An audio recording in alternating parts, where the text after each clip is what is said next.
Okay, so this is the addition to part 3 that I had messed up before with the coloring.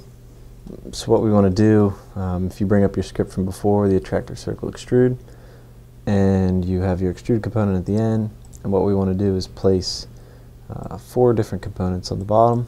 So what you need to start with is a domain components. So we need to get the domain of all these distances, which is just the start value and the end value of each of them.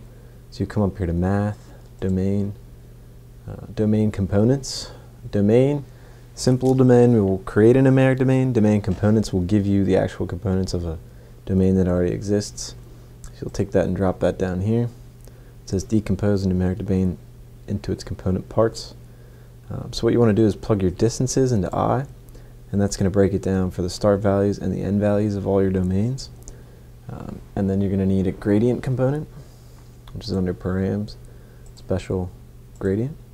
When you drop it, it might be pink, so you can double click on this little color wheel, and if we change the first color to yellow, it's going to change the second color to red. The color out you want to keep the same, and the factor you can mess with. You can say 0.4, and it's going to change how far the yellow is pushing in. So you can grab this. If you want to change the this other color, you'll click on this other little circle, and then you can change this to, it's pretty good at red, so I'll leave it at red actually, but I mean you could change it to gray, you could change it to any color you want. Leave it at red. And then you can pull the red. If you want more weight on one side, you can affect the gradient in any way that you want. One thing that's really helpful that I actually had to use to figure out how to use this color component again is you right click, and then at the very bottom of every one of these there's a help. So if you open up the help, it's going to give you a big panel that tells you exactly what it does, what the name of it is. You can contact the developer, and then the remarks and stuff will tell you exactly how to use it. This is really helpful if you pull something down and you forget exactly what the inputs mean. It's the same thing up here to the polygon. It'll tell you exactly what you're looking for, a plane, a number, integer, number.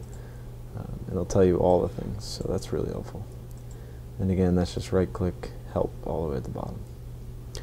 Okay, so once we have this, we need our L0 is our lower limit of range, upper limit of range, so we need to plug the start value into 0, the end value into 1, and then we need to evaluate along the gradient range.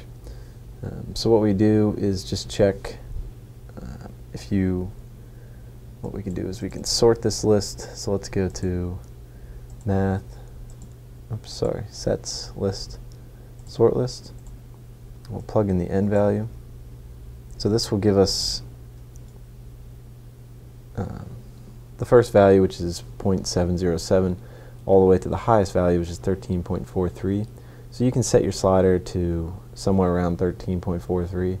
I think in this case I'm just going to set it to 15. This means that you're going from the smallest value all the way to the biggest value and covering them all in between. And this is our factor along the range. So you're basically just moving between that range, saying I want to color all of them or I want to color none of them based on their length. And then what we need finally is a preview, custom preview component. So just go to params, special, and custom preview. Drop one of those on here. And that's all it's asking for is the geometry and the shader.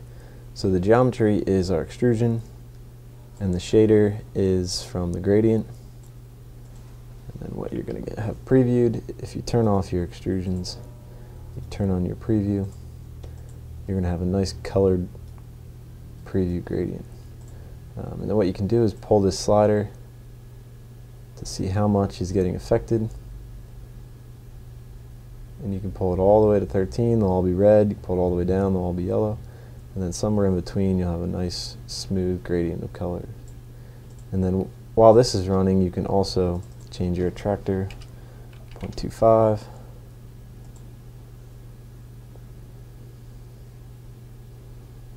And you'll get an analysis based on height. So if you want to do the height, it's highest in red, you can again come back in here, flip this start value to red, and come back in here, flip this end value to yellow, and there you go. So the higher it gets, the darker it gets. So this is kind of helpful if you have a whole bunch of building heights and you want to do a graphic of analysis of building heights. You can color them according to the height.